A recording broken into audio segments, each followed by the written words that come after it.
Okay, so this is a video about how to solve by factoring, how to find the zeros of quadratics. And in this video, we're going to solve quadratics by factoring, and we're going to use the roots to actually define the quadratic function. So first of all, what is a zero? A zero of a polynomial is a value of the input of x that makes the output equal to 0. So zeros of the function are the x-intercepts. If you look at this graph, the zeros are the places where the graph crosses the x-axis.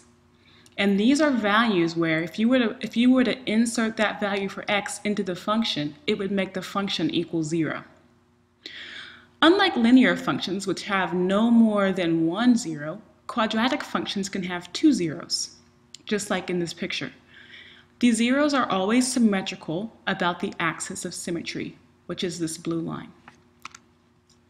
Note that there are many quadratic functions with the same zeros. For example, all three of these functions graphed here have a zero at, and I can look from the graph and see that it crosses the x-axis at +2 and at -1. How can you find zeros? You can find them by observing them from the graph, like I just did, or you can find the zeros by using algebra.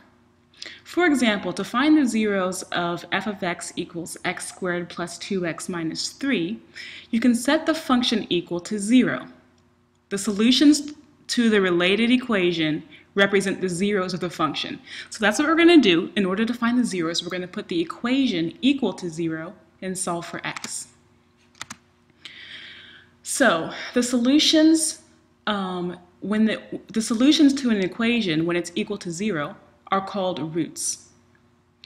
The root of an equation are the values of the variable that make the equation true. So I'm just pointing that out to you so you can see what vocabulary we're using here. When I'm looking at the graph, I can use the word zeros when I'm talking about the graph, or the x-intercepts from the graph. Those two things mean the same thing as the solutions to an equation or the roots of an equation. So all four of these words, zero, x-intercept, solutions, roots, they're all really talking about the same thing. The zeros and the x-intercepts are from the graph, from the function, and the equation, the solutions and the roots are solutions to the equation. But they're the same number. That's the answer for all four of those words. Okay, so you can find the roots of some quadratic equations by factoring and applying the zero product property. And that's what we're going to do. The zero product property says that if two quantities equal 0, at least one of the quantities equals 0. If the product of two quantities is 0, then at least one of them is 0. So look right here. So I've got 3 times something equals 0. Well, what can I multiply 3 by that will give me 0? The only option really is 0 itself. So if I have two things multiplied together and it gives me 0, then one of those two things must actually be 0 itself. If two things multiply together to 0, then one of them must be 0. So since our equations that we're going to be looking at equal 0, to solve, the only thing you need to do is set each factor equal to 0. So let's look at an example of doing that. Let's see if we can find the zeros of this function by factoring. The first thing that we have to do is, since we want to find the zeros, we're going to set the equation equal to 0.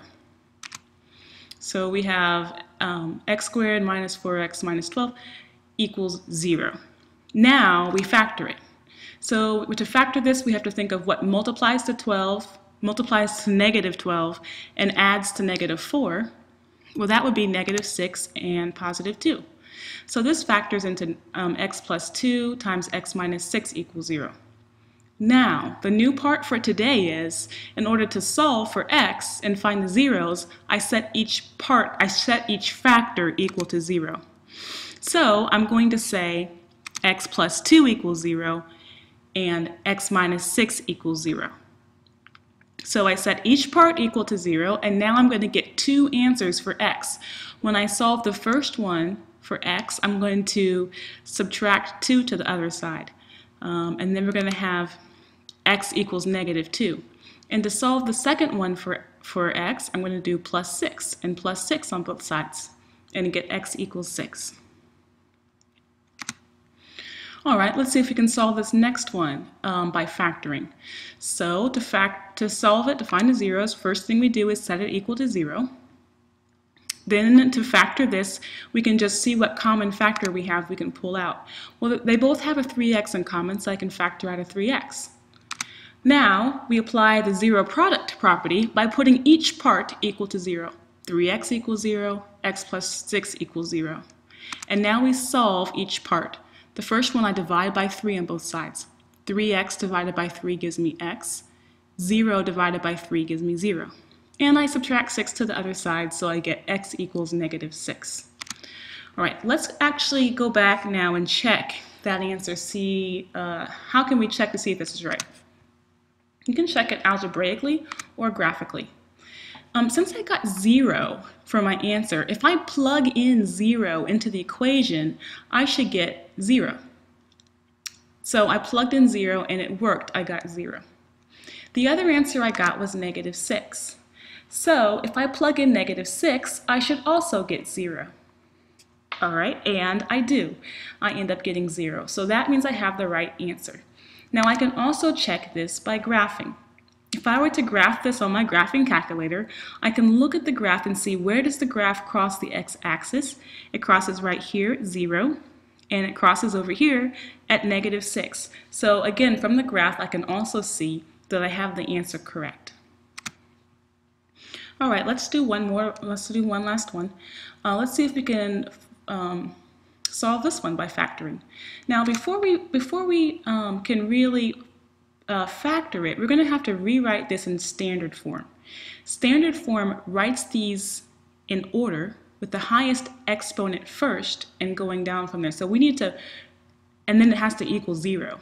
So we're going to need to subtract the 48x to the other side and also add the 32 to the other side so that we get 18x squared minus 48x plus 32 equals 0.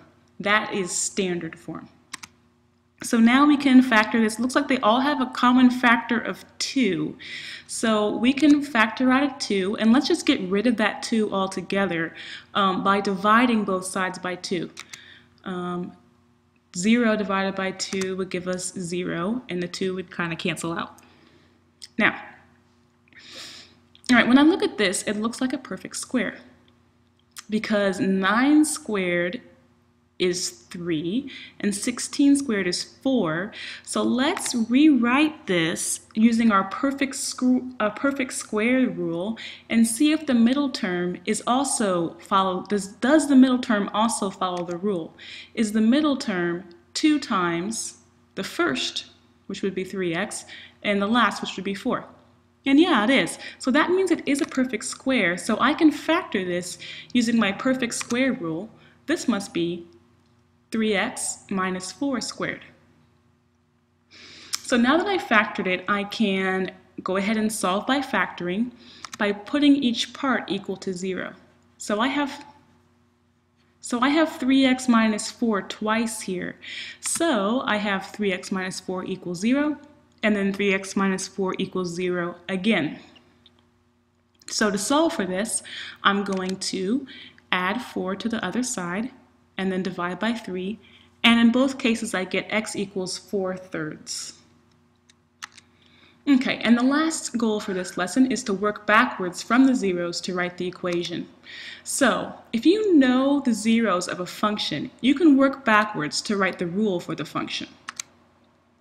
So, in order to do that, what you're going to do is you're going to take each solution, something like x equals 2, and you're going to make it equal to 0. So we're going to subtract 2 to the other side and get x minus 2 equals 0. Well, the x minus 2 is the factor.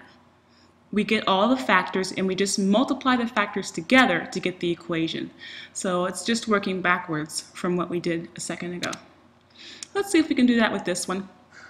We have the zeros of 4 and negative 7. So that means I have x equals 4 and x equals negative 7 as my zeros, as my answers. Working back from that, adding 7 to the other side, we can get x plus 7 equals 0. And subtracting 4 to the other side, we can get x minus 4 equals 0. Well, those two things are my factors. We can multiply them together to get the polynomial in standard form.